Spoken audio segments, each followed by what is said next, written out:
Hello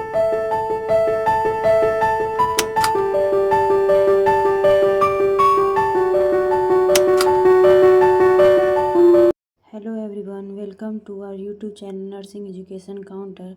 मैं फिर से आज एक नया नोटिफिकेशन के साथ आप लोग के पास आ चुकी हूँ।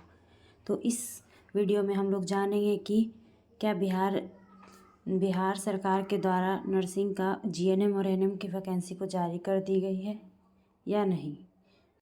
बहुत जल्द जारी कर दी जाएगी और इनके द्वारा बीटीएससी के द्वारा सिलेबस को भी जारी कर दिया गया है। जी हाँ दोस्तों, बिहार सरकार ने स्टाफ नर्स की सिलेबस को जारी कर दिए हैं। तो आइए देखते हैं इस सिलेबस में क्या क्या है। और बहुत जल्द ही अब नर्सिंग स्टाफ की वैकेंसी को भी जारी कर दिया जाएगा। तो अब आप सिलेबस देखिए, उसके बाद प्रिपरेशन कीजिए।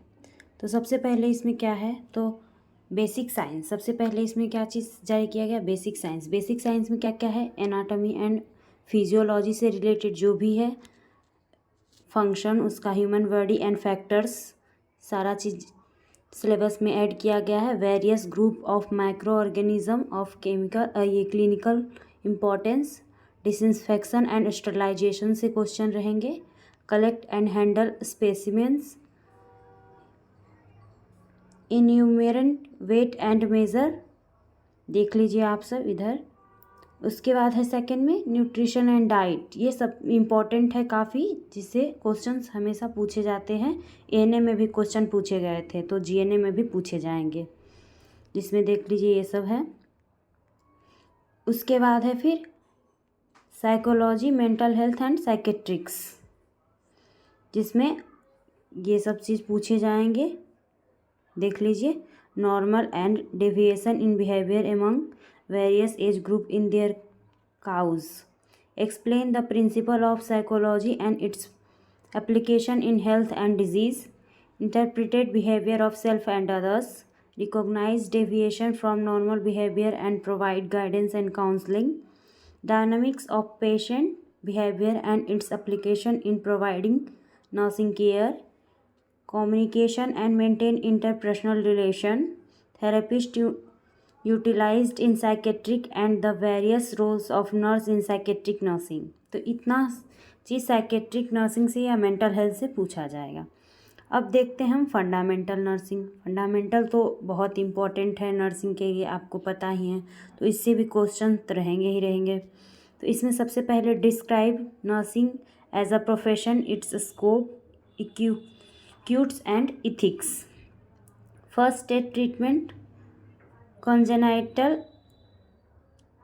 and safe environment to the patient, carry out basic nursing procedures, देख लीजिए।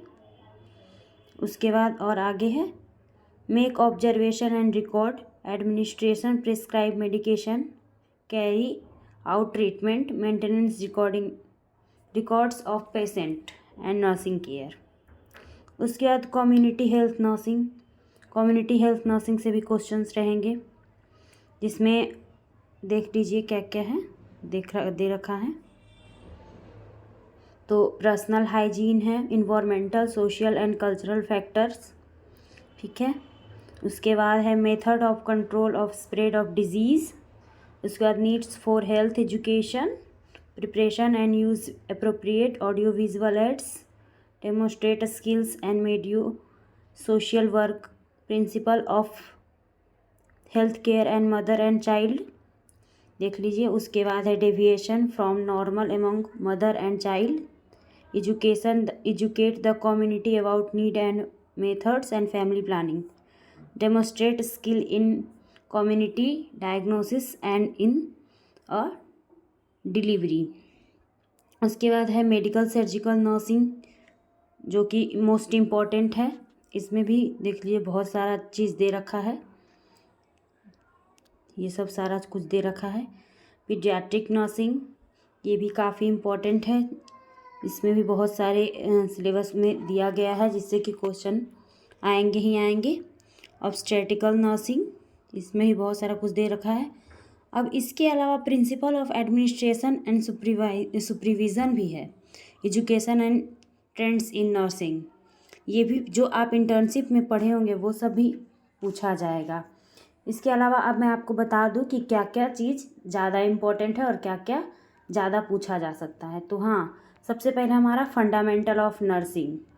फंडामेंटल ऑफ नर्सिंग जो हम फर्स्ट ईयर में पढ़ते हैं वो सबसे ज़्यादा इम्पोर्टेंट है, उससे सबसे ज़्यादा क्वेश्चन पूछा जाएगा। उसके बाद सेकंड में आता है हमारा medical surgical nursing, MSN 1 MSN 2। काफ़ी इम्पोर्टेंट है क्योंकि इससे हमेशा हर एग्ज़ाम में बहुत क्वेश्चन पूछता है, चाहे वो यूपी का स्टेट एग्ज़ाम हो या फिर अदर कोई भी स्टेट या फिर स्टेट लेवल का या फिर कोई भी सेंट्रल लेवल का एग्ज़ाम हो, उसमें बहुत सारा क्वेश्चन इस सब्जेक्ट से पूछता है। उसके बाद हमारा CHN भी काफ़ी इम्पोर्टेंट है, जिससे हमेशा 10 से 12 क्वेश्चन रहता ही रहता है हर एक स्टेट में, तो ये भी काफ़ी इम्पोर्टेंट है। उसके बाद फिर आता है हमारा मिडवाइफरी तो मोस्ट इम्पॉर्टेंट है, क्योंकि मिडवाइफरी का हमें अलग से एक मिडवाइफरी का रजिस्ट्रेशन सर्टिफिकेट मिलता है, तो ये तो सबसे ज़्यादा इम्पॉर्टेंट है। इससे भी हमेशा 10 से 15 क्वेश्चन रहता ही रहता है हर एक एग्ज़ाम में, हर एक स्टेट हो सेंट्रल एग्ज़ाम हो, इसलिए ये भी बहुत इम्पॉर्टेंट है। और इसके अलावा फिर कम्युनिटी CHN भी काफ़ी इम्पॉर्टेंट है दोस्तों। CHN जो हमारा है वो भी काफ़ी इम्पॉर्टेंट है, जिससे कि हमारा क्वेश्चन रहना ही रहना है। तो जी इतने ये सब के अलावा ये सब सब्जेक्ट जो मैंने बताया है वो सब पे थोड़ा ज़्यादा ध्यान दे करके और प्रिपरेशन करना है, ताकि आपका भी एग्ज़ाम क्वालिफाई हो और आप भी जॉब को ले सकें। अगर आपको नोट्स चाहिए तो आप मुझे कमेंट बॉक्स में कमेंट कर सकते हैं, मैं आपको अवेलेबल करवा सकती हूँ, ठीक है। तो आगे ऐसे ही नोटिफिकेशन को जानने के लिए प्लीज़ वीडियो को लाइक करें, चैनल को सब्सक्राइब करें। Thank you.